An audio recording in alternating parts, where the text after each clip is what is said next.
Leia, nasaan na itong suspect ngayon at anong mga kaso ang kakaharapin nito? Ella, nasa kustodiya na ito ng Police Regional Office 3. Yan ang kinumpirma ni Police Regional Office 3 Director, Police Brigadier General Val de Leon, na sumuko nga sa Rosales, Pangasinan Police Station 1 oras matapos ang krimen o pasado alas 6 ng gabi kahapon. Itong suspect na si Senior Master Sergeant Junel Nuesca.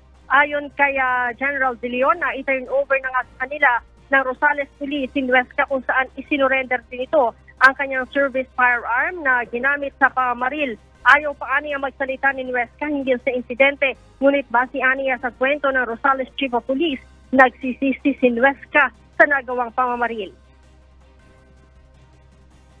Base sa report sa akin, ay nag-responde lamang itong police doon sa narinig na pagsabog sa lugar at in the process nagkaroon ng komosyon, nagkaroon ng diskusyon at naungkat nga yung away nila, no, parang tungkol sa road right of way at doon na nga nangyari yun. We just want to know kung what really triggered the policeman to use his firearm. Kasalukuyan pa aniya nagsasagawa ng investigasyon ng mga pulis sa totoong dahilan ng pamamaril, kasama na ang sinasabing away sa right of way.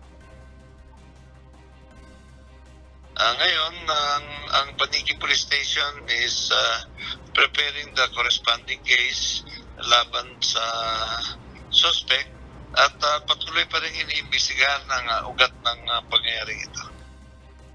Kahapon, binaril ni Nuesca sina Sonia Gregorio, 50 years old, at anak nito na si Frank Anthony Gregorio, 25 years old, dahil sa isang mainitang pagtatalo sa barangay Kabayawasan, Paniki, Tarlac. Si Nuesca, Ella, ay nakatalaga sa crime laboratory sa Parañaque Police Station, at yung inihahandang kaso ng Philippine National Police ay double murder. Para yan dyan sa criminal case, habang sa administrative case naman ay iniimbestigahan na rin ng PNP Internal Affairs Service ang grave misconduct. Alright, maraming salamat. Leia Ilagan live na nag-uulat mula sa Camp Crame.